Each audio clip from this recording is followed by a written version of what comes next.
Impact आएगा? कंचन, बहुत बहुत शुक्रिया। अभी तो खैर सिर्फ एक अंदाज़ा ही लगाया जा सकता है, लेकिन ट्रंप के इस टेरिफ से भारत ही नहीं पूरी दुनिया के बाज़ारों में हाहाकार मचा है। ऐसे में निवेशकों को क्या करना है, इन पर बात करते हैं। हमारे साथ जुड़े हैं बजाज फिनसर्व एसेट मैनेजमेंट के सीईओ निमेश चंदन। निमेश जी, गुड आफ्टरनून। तो हम मार्केट पर बात करेंगे ही, लेकिन मैं सबसे पहले एक भारत के जो दूसरा सबसे बड़ा सेक्टर है और काफ़ी जिसने इन्वेस्टर्स को रिच बनाया, उसकी बात सबसे पहले करते हैं। IT stocks, large cap IT stocks में पिछली बार ऐसी गिरावट हमें कोविड के टाइम पे देखने को मिली थी। अब जिस तरीके से ये स्टॉक्स गिरे हैं और 25-25, 30-30%, इन सर्टेन केसेस हाई से 35 से 40% भी अब स्टॉक गिर चुके हैं। यहाँ पर सबसे पहले आपका नज़रिया क्या होगा अगर आप एक इन्वेस्टर हैं तो? आईटी स्टॉक्स में अक्टूबर से दिसंबर के बीच काफी होप्स जमा हो गए थे कि अगर ट्रम्प आते हैं, टैक्स कट्स देते हैं, इकोनॉमी में बिजनेसेस को वहां बूस्ट देते हैं, तो इकोनॉमी अच्छा करेगी, बिजनेसेस अच्छा करेंगे, आईटी स्पेंडिंग बढ़ेगी और जो कंपनीज यूएस कंपनीज को यहाँ आईटी सपोर्ट, आईटी डेवलपमेंट में हेल्प करती हैं, उनका बिजनेस बढ़ेगा। तो आपने देखा कि बिटवीन अक्टूबर और दिसंबर इन सब आईटी कंपनीज के वैल्यूएशंस जो थे वो काफी ऊपर आ गए थे।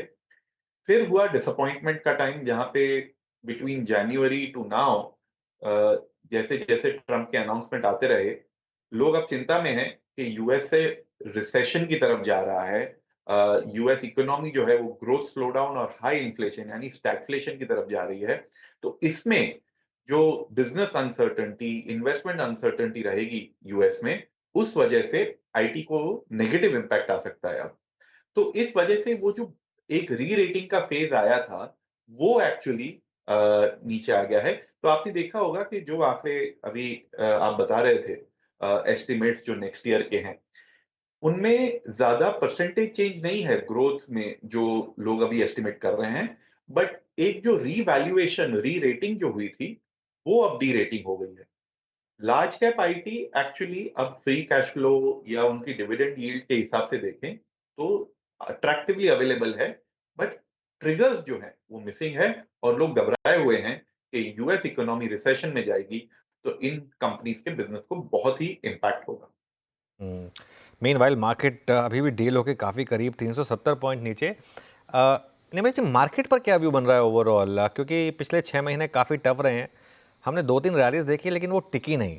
और क्या एक बार वापस रिस्क ओपन हो रहा है क्या कि जो हमने अभी रिसेंट लोज बनाए थे, जहां बहुत लोगों को लग रहा था कि शायद वर्स्ट इज ओवर, हम उसको ब्रेक कर दें?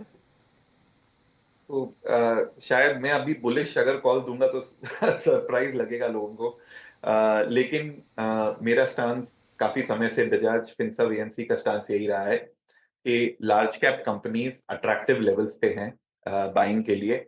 हाँ, उसमें आप थीम्स जैसे कि कंज्यूमर, जो कि बहुत ही डोमेस्टिक ओरिएंटेड थीम है, उस पे कॉन्सेंट्रेट करें। हेल्थ केयर, जो कि मेरे हिसाब से एक इनइलास्टिक डिमांड है, अगर उस पे टैरिफ बढ़ते भी हैं तो भी वो पास ऑन हो जाते हैं यूएस में, या तो कंज्यूमर पे करेंगे या उनकी जो इंश्योरेंस कंपनीज है उनको पे करना पड़ेगा। बट इंडिया, बिकॉज कि हम एक लो कॉस्ट डेस्टिनेशन है इनके लिए, इतना ज्यादा बिजनेस पे इम्पैक्ट नहीं आएगा। और शायद कुछ बिजनेस लीडर्स ने भी ये कहा हुआ है फार्मा में कि इम्पैक्ट आएगा तो मार्जिनली होगा, ज्यादा इम्पैक्ट नहीं आएगा। लेकिन अभी लोग घबराए हुए हैं, तो वो छोटी सी प्रोबेबिलिटी को भी ज्यादा अहमियत दे रहे हैं, जो टेल रिस्क है उसको भी अभी से ही इंकॉर्पोरेट कर रहे हैं। तो large caps, consumer themes, health care themes हम बुलिश हैं। Selective mid cap, small cap भी अब कुछ अट्रैक्टिव जोन पे आ गए हैं। अगर थीम देखा जाए या फैक्टर देखा जाए तो क्वालिटी एज अ फैक्टर, अगर आप ऐसी कंपनीज ले रहे हैं जो जिनकी रिटर्न ऑन कैपिटल अच्छी है, कैश फ्लोज अच्छे हैं, हेल्दी बैलेंस शीट्स हैं, तो वो बिजनेसेस में इस समय लेने में लॉन्गर टर्म निवेशक को फायदा होगा। तो हमारी तरफ से कॉल इन कैटेगरीज में एक बुलिश कॉल है। प्रेडिक्ट करना कि एग्जैक्ट मार्केट कहां बॉटम होगा, ये बहुत डिफिकल्ट है, क्योंकि ये सेंटिमेंट से ज्यादा ड्रिवन होता है, जो शॉर्ट टर्म मूव होता है। फंडामेंटली अगर हम निफ्टी की जो हमारी इंटरनल वैल्यूएशन है वो 24,700 फेयर वैल्यू लगती है हमें, तो यहां से हमें अपसाइड लग रहा है, तो फेयर वैल्यू के हिसाब से वी आर ट्रेडिंग बिलो। हाँ, उसमें सिलेक्शन करना पड़ेगा राइट सेक्टर्स और राइट स्टॉक्स का इस समय, तो आप वॉलेटिलिटी से भी थोड़ा कम आपको नुकसान होगा और फायदा भी अच्छा हो सकता है।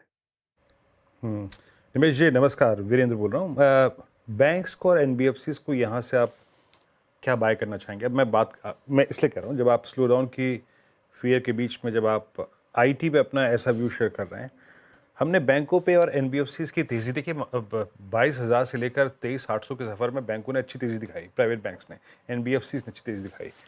आपने एक रेट कट, लिक्विडिटी झोंकना, दूसरा रेट कट भी क्योंकि यील्ड्स काफ़ी कोलैप्स हुई हैं, ट्रेजरी गेन्स, सब कुछ तो आपने हजम कर ही लिया। तो क्या लगता है आपको कि क्या अर्निंग्स आने वाली इस बार की Q4 की इतनी स्ट्रांग होगी कि प्राइस यहां से भी ड्राइव कर जाएंगे? बैंक्स पे, एनबीएफसीज पे आपका टेक क्या है? वीरू, हमें ये देखना है कि लोग क्या डिस्काउंट कर रहे हैं फ्यूचर के बारे में। अगर हम एक्चुअली इंडियन इकोनॉमी को, अभी ये टैरिफ की जो चर्चा है उसे एक तरफ रख के अगर इंडियन इकोनॉमी देखें तो next year GDP growth will be better than this years GDP growth, यानी एफवाई 26 का जो जीडीपी ग्रोथ रहेगा वो एफवाई 25 से बेटर रहेगा। निफ्टी की जो अर्निंग्स ग्रोथ है वो नेक्स्ट ईयर एफवाई 26 में एफवाई 25 से बेटर रहेगी। फिस्कल पॉलिसी जो है वो अब डिमांड पे फोकस कर रही है। आपने देखा जो बजट में टैक्स कट अनाउंस हुए हैं। मॉनेटरी पॉलिसी जो है, अब जो लिक्विडिटी, जो क्रंच चल रहा था उसके बदले लिक्विडिटी अब प्रोवाइड हो रही है, मार्केट में लिक्विडिटी ईज हो रही है, रेट कट्स भी आ रहे हैं। तो ये जो माहौल है इकोनॉमी का वो एक्चुअली बेटर हो रहा है, तो उसमें बैंकिंग एंड फाइनेंशियल सर्विसेज अच्छा करेंगे। हाँ, हमें एक एक बैंक या फाइनेंशियल सर्विसेज को ये देखना है कि कौन से क्षेत्र में वो ज्यादा लेंडिंग करते हैं, वहां पे एनपीएस क्या होंगे। मगर लेकिन अगर आप लार्ज कैप प्राइवेट बैंक्स देखें, लार्ज पीएसयू बैंक्स देखें, तो वहां पे वैल्यूएशन अट्रैक्टिव है। नेक्स्ट ईयर डिपॉजिट ग्रोथ और क्रेडिट ग्रोथ बेटर होगी, तो उसके लिए ट्रिगर भी है। हाँ, शायद बाय जून आपको कुछ बॉटमिंग दिखाई दे इन टर्म्स ऑफ नंबर्स। लेकिन हाल ही में जो अपडेट्स भी आए हैं, अगर आप लास्ट 2 दिन में कुछ बैंक्स और फाइनेंशियल सर्विसेज के जो अपडेट्स आए हैं, वो ग्रोथ बुरी नहीं है, वो ग्रोथ अच्छी है, डिपॉजिट ग्रोथ भी वापस आ रही है काफी बैंक्स में। तो जो ग्रीन शूट्स हैं वो इस सेक्टर में दिख रहे हैं, वैल्यूएशन अट्रैक्टिव है। हाँ, शायद 3 महीने और वेट करना पड़े to see an up move, but in long term investors के लिए तो अच्छी बात है ये to pick up at this time. ठीक है। निमेश जी, गुड आफ्टरनून, श्रेया बात कर रही हूँ। हमने आईटी पे बात की, बैंकिंग फाइनेंशियल्स पे बात की, लेकिन फार्मा सेक्टर पे भी मैं आपकी राय जानना चाहूँगी। आज देखें जिस तरीके से गिरावट देखने को मिल रही है इस पर्टिकुलर पैक पर, कल तेज़ी थी, आज ट्रम्प के बैन के बाद ये भारी गिरावट देखने को मिल रही है। इसके बाद इस पूरे सेक्टर पर आपका नज़रिया क्या है?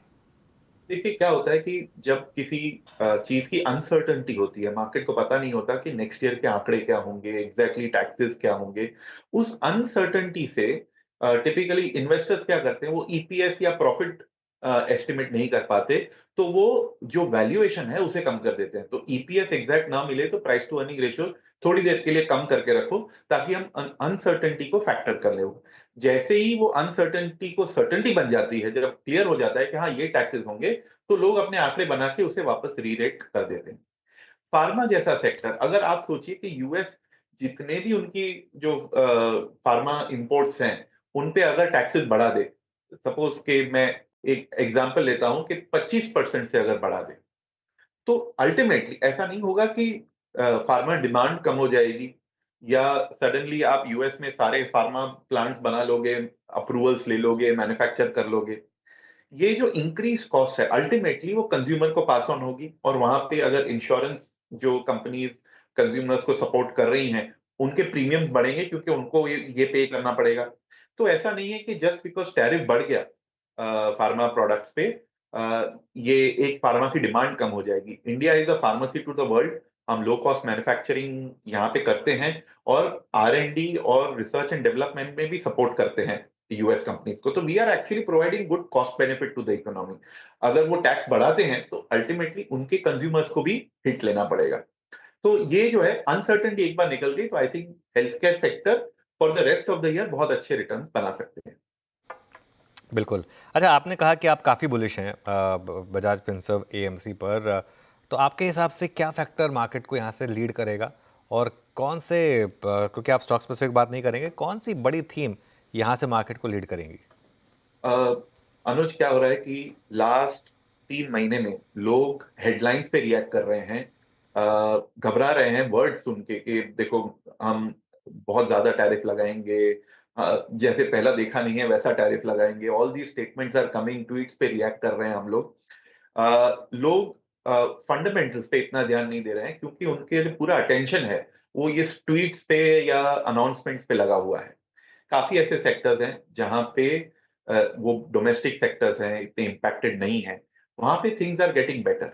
इंडिया में भी जो हमने जीडीपी और अर्निंग्स ग्रोथ के स्लो डाउन वो देखे, तो now we are actually recovering from there. हम अपने पोटेंशियल ग्रोथ से थोड़ा नीचे चल रहे थे, तो अब यहाँ से नेक्स्ट ईयर हम फिर अपने पोटेंशियल ग्रोथ पे आ जाएंगे।